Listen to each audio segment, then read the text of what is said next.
அனைவருக்கும் வணக்கம். இன்னைக்கு ஹிந்து நியூஸ் பேப்பர்ல என்ன இம்பார்ட்டன்ட் நியூஸஸ் இருக்கு அப்படின்னு சொல்லி பார்ப்போம். முதல்ல பார்த்தீங்கன்னா, "no decision yet on updating NPR along with census" அப்படின்னு சொல்லி குடுத்துருக்காங்க. என்பிஆர் அப்படிங்கிறத அப்டேட் பண்ணல அப்படிங்கிறது தான் சென்ட்ரல் கவர்ன்மெண்ட் இப்போதைக்கு சொல்லியிருக்காங்க. சரியா?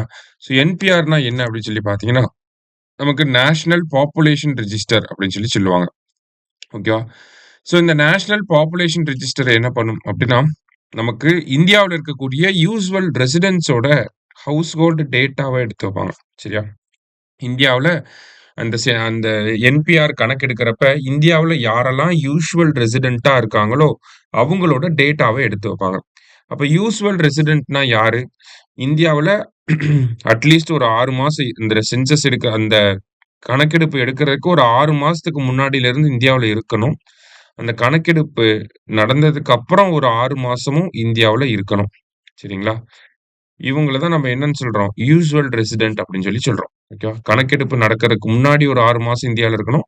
கணக்கெடுப்பு நடத்துனதுக்கு அப்புறமா ஒரு 6 மாசமும் இந்தியால இருக்கணும். அவங்கள நம்ம யூசுவல் ரெசிடென்ட் அப்படின்னு சொல்றோம். இந்த மாரி இருக்கக்கூடிய யூசுவல் ரெசிடென்ட்ஸோட டேட்டாவ தான் ஒரு நியூமெரிக்கல் டேட்டாவ தான் நம்ம என்னன்னு சொல்றோம்? நேஷனல் பாப்புலேஷன் ரிஜிஸ்டர் அப்படின்னு சொல்லி சொல்றோம். ஓகேவா? இப்ப இதுக்கும் சென்சஸ்க்கும் என்ன வித்தியாசம் அப்டின்னா, சென்சஸ்ல நெறைய டேட்டாஸ் வந்து கேட்பாங்க. ஓகேவா? ஃபேமிலி, கேஸ்ட் அந்த மாரி நெறைய விஷயங்கள் வந்து வந்துரும். ஆனா என்பிஆர்ல ஜஸ்ட் யாரெல்லாம் ரெசிடென்ட்டா இருக்காங்க அப்டிங்கிற அந்த ஒரு டேட்டா மட்டும் தான். சரியா? அண்ட் தென் இதுல 6 மாசத்துக்கு முன்னாடியிலிருந்து 6 மாசத்துக்கு அப்புறத்து வரைக்கும் இருக்கணும் அப்டிங்கிற அந்த ஒரு கண்டிஷன் வந்து இருக்கு. தட் இந்த கண்டிஷன் மூலியமா பார்க்குறப்ப, ஒரு ஃபாரினர கூட நம்ம யூசுவல் ரெசிடென்ட்டா எடுத்துக்கலாம். கரெக்ட்டா? ஒரு ஃபாரினர் என்பிஆர் எடுக்க போறாங்க. 6 மாசத்துக்கு முன்னாடியே வந்துட்டாரு. இன்னொரு 6 மாசம் இருக்க போறாரு அப்டின்னா, அவரையுமே நம்ப யூசுவல் ரெசிடென்ட் அப்படிங்கிற கேட்டகரில எடுத்துக்கலாம். ஆனா சென்சஸ்ல ஃபாரினர நம்ம எடுத்துக்க மாட்டோம். சரிங்களா? இது ஒரு பேசிக் டிஃபரன்ஸ். அதே மாரி ஆக்ட் வைஸ் பார்க்குறப்ப இது சிட்டிசன்ஷிப் ஆக்ட்க்கு கீழ வரும். சரிங்களா? என்பிஆர் அப்படிங்கிறது சிட்டிசன்ஷிப் ஆக்ட் 1955க்கு கீழ வரும். சென்சஸ் அப்படிங்கிறது சென்சஸ்க்கு தனி சட்டம் இருக்கு. சென்சஸ் ஆக்ட் 1948 அப்படின்னு சொல்லி. அதே மாரி மத்த விஷயங்கள் பார்க்குறப்ப, நமக்கு ஃபாரினர்ஸ் வந்து இருப்பாங்க, இங்க இருக்க மாட்டாங்க. சிட்டிசன்ஷிப் ஆக்ட்க்கு கீழ வருது. அடுத்ததா பார்த்தீங்கன்னா, இந்த சென்சஸ் அப்படிங்கிறத நம்ம 10 வருஷத்துக்கு ஒரு தடவ மேண்டேட்டரியா எடுத்துருவோம். ஆனா, இந்த என்பிஆர் அப்படிங்கிறத ஃபர்ஸ்ட்டு 2010ல எடுத்திருப்பாங்க. அதுக்கப்புறமா அத 2015ல அப்டேட் பண்ணியிருக்காங்க. அவ்வளோதான். இத பொறுத்தவரைக்கும். என்பிஆர பொறுத்தவரைக்கும். சரியா? சிம்பிளா ஞாபகம் வச்சுக்கலாம். ஈஸியான ஒரு விஷயம் தான். அண்ட் தென் லாஸ்ட்டா பார்த்தீங்கன்னா, சென்சஸோட எல்லா டேட்டாவையுமே நமக்கு வெளியிட மாட்டாங்க. சரிங்களா? முக்கியமான ஒரு சில தரவுகள மட்டும் தான் அரசாங்கம் வெளியிடும். சென்சஸ பொறுத்தவரைக்கும். ஆனா, என்பிஆர் டேட்டா எல்லாத்தையுமே வந்து ஷேர் பண்ணுவாங்க. ஓகேவா? கவர்ன்மென்ட் ஏஜென்ட்ஸ் கவர்ன்மென்ட் ஏஜென்சிஸ்க்கு, ஸ்டேட்ஸ்க்குலாம் வந்து பார்த்தீங்கன்னா, என்பிஆரோட எல்லா டேட்டாவுமே ஷேர் பண்ணிருவாங்க. ஆனா, சென்சஸோட எல்லா டேட்டாவுமே ஷேர் பண்ண மாட்டாங்க. கோர் டேட்டா மட்டும் தான் ஷேர் பண்ணுவாங்க. சரியா? இதான் இருக்கக்கூடிய பேசிக் டிஃபரன்ஸஸ். அடுத்ததா பார்த்தீங்கன்னா, நமக்கு நம்ம பிரைம் மினிஸ்டர் வந்து வெளிநாடுகள் போயிட்டுருக்காரு அப்படிங்கிறத பார்த்துருந்தோம். அதுல இப்ப எங்க இருக்காருன்னா, நமீபியால இருக்காரு.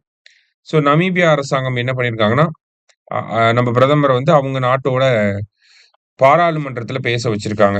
சரியா? கிட்டத்தட்ட நம்ம பிரதமர் மட்டும் பார்த்தீங்கன்னா, 17 நாடுகளுடைய பாராளுமன்றத்துல பேசியிருக்கார். இந்தியாவோட எந்த பிரதமருமே இவ்வளோ நாடுகளோட பாராளுமன்றத்துல பேசினது கிடையாது. நம்ம நரேந்திர மோடி அவர்கள் தான் 17 நாடுகளுடைய பாராளுமன்றத்துல பேசியிருக்கார். அதே மாரி அந்த நமீபியா அப்படிங்கிற நாடு, அவங்களுடைய உயரிய விருத நம்ம பிரதமருக்கு குடுத்துருக்காங்க. அது என்ன விருது அப்படின்னு சொல்லி பார்த்தீங்கன்னா, அ நமீபியாவோட அந்த ஹையஸ்ட் அவார்ட் சரிங்களா? கிட்டத்தட்ட இந்த நமீபியாவோட சேர்த்து பார்க்கிறப்ப, கிட்டத்தட்ட 26 நாடுகள் அவங்கவங்க நாடுகளுடைய உயரிய விருதுகள நம்ம பிரதமருக்கு வழங்கியிருக்காங்க. சரியா? அண்ட் தென் லாஸ்ட்டா பார்த்தீங்கன்னா, அந்த இந்தியாவுடைய யுபிஐ சிஸ்டம், யுபிஐ பேமெண்ட் இருக்கு இல்லையா? அத வந்து இப்ப நமீபியாவும் அக்செப்ட் பண்ணிக்கிட்டாங்க. ஸோ இந்தியாவோட யுபிஐ எங்கெல்லாம் வந்து ரன் ஆகுது அப்படின்னு சொல்லி பார்த்தீங்கன்னா, பூட்டான் ஃபர்ஸ்ட்டு, அடுத்ததா ஃப்ரான்ஸ், அடுத்தது மால்தீவ்ஸ், அடுத்ததா பார்த்தீங்கன்னா நமீபியா, அடுத்ததா பார்த்தீங்கன்னா சிங்கப்பூர், சிங்கப்பூருக்கு அடுத்ததா ஸ்ரீலங்கா, ஸ்ரீலங்காவுக்கு அடுத்து யுஏஇ, யுஏஇக்கு அடுத்தது கானா, கானாவுக்கு அடுத்தது நமீபியா. சரியா? ஸோ எத்தன நாடுகள் அப்படின்னு சொல்லி பார்த்தோம்னா 1, 2, 3, 4, 5, 6, 7, 8, 9த் கண்ட்ரியா நமீபியா வந்திருக்கு. சரியா? அடுத்ததா பார்த்தீங்கன்னா சுக்லா டர்ன்ஸ் ஃபார்ம் அப்படின்னு சொல்லி குடுத்துருக்காங்க. ஸோ சுபான்ஷு சுக்லா நமக்கு தெரியும் இன்டர்நேஷனல் ஸ்பேஸ் ஸ்டேஷன்ல வந்து இருக்காரு. ஸோ ஆக்சியாம் 4 அப்படிங்கிற மிஷனுக்கு கீழ அவரு அங்க இருந்து ஒரு சில எக்ஸ்பெரிமெண்ட்ஸ பண்ண போறாரு அப்படின்னு சொல்லி நம்ம பார்த்துருந்தோம். என்ன மாரியான எக்ஸ்பெரிமெண்ட்ஸ் அப்படின்னா, நமக்கு அந்த அவுட்டர் ஸ்பேஸ்ல கம்ப்யூட்டர்ஸ யூஸ் பண்றனால நமக்கு காக்னிட்டிவ் ஸ்கில்ஸ் எப்படி அஃபெக்ட் ஆகுது? அந்த கம்ப்யூட்டர் ஸ்கிரீன்ஸ்னால அப்படிங்கிற ஒரு டெஸ்ட்ட வந்து பண்ண போறாரு. அடுத்தது சயானோபாக்டீரியா, மைக்ரோ ஆல்கேவ பேஸ் பண்ணி ஒரு எக்ஸ்பெரிமெண்ட் வந்து பண்ண போறாரு. லைக் மைக்ரோ ஆல்கே வந்து பார்த்தீங்கன்னா, மைக்ரோ ஆல்கேவ பேஸ் பண்ணி நம்மனால ஃபுட் புரொடியூஸ் பண்ண முடியுதா? ஆக்ஸிஜன் புரொடியூஸ் பண்ண முடியுதா? பயோஃபியூவல் ஏதாவது புரொடியூஸ் பண்ண முடியுதா? அந்த மாதிரியான எக்ஸ்பெரிமெண்ட்ஸ் ஒரு பேசிக் எக்ஸ்பெரிமெண்ட்ஸ்லாம் வந்து பண்ண போறாரு. அடுத்ததா பார்த்தீங்கன்னா, மசில் வந்து அஃபெக்ட் ஆகும் அவுட்டர் ஸ்பேஸ்ல இருக்கப்ப. ஸோ அது ஏன் அந்த மாரியான ஒரு இம்பாக்ட் ஏற்படுது? அதுக்கு என்ன கவுண்டர் மெஷர்ஸ் வந்து பண்ண முடியும்? அதுக்கு என்ன எதிர்வினை ஆற்ற முடியும்? என்ன சொல்யூஷன் இருக்கு? அப்படிங்கிற மாதிரியான ஒரு சில எக்ஸ்பெரிமெண்ட்ஸ். அண்ட் தென் பார்த்தீங்கன்னா, ஒரு சில பச்சை பயிறு, வெந்தயம் இந்த மாதிரியான விதைகளை எடுத்துட்டு போயிருப்பாங்க போறப்பயே. போய் அத வந்து அவுட்டர் ஸ்பேஸ்ல எப்படி அந்த விதைகள் முளைச்சு வெளிய வருது? அந்த சீட் ஜெர்மினேட் ஆயிருக்கும். ஆக்சுவலி அவர் எடுத்துட்டு போயிருந்த வெந்தயம், பச்சை பயிறு எல்லாமே ஜெர்மினேட் ஆயிருக்கு. ஸோ அது எப்படி ஜெர்மினேட் ஆகுது?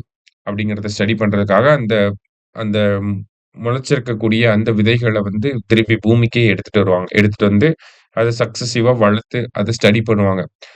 அ அவுட்டர் ஸ்பேஸ்ல வளர்ந்த ஒரு ஜெர்மினேட் ஆன ஒரு பயிருக்கும், எர்த்லயே ஜெர்மினேட் ஆகக்கூடிய பயிருக்கும் என்ன வித்தியாசங்கள் இருக்கு? அந்த மாரியான விஷயங்கள்லாம் ஸ்டடி பண்ண போறாங்க. சரியா? ஸோ இந்த ஜெர்மினேஷன் ஆஃப் சீட் அப்படிங்கிறது நடந்திருக்கு. அந்த பச்சை பயிறு, வெந்தயம் எல்லாமே பயிர் வந்து முளைச்சிருச்சு. சரியா? அதனால தான் இங்க என்ன குடுத்துருக்காங்க, "Shukla turns farmer in space" அப்படின்னு சொல்லி குடுத்துருக்காங்க. ஓகேவா? ஸோ மத்தபடி பார்த்தீங்கன்னா, இன்னைக்கு செய்தித்தாள்ல இருந்த முக்கிய செய்திகள வந்து பார்த்துருக்கோம். நன்றி.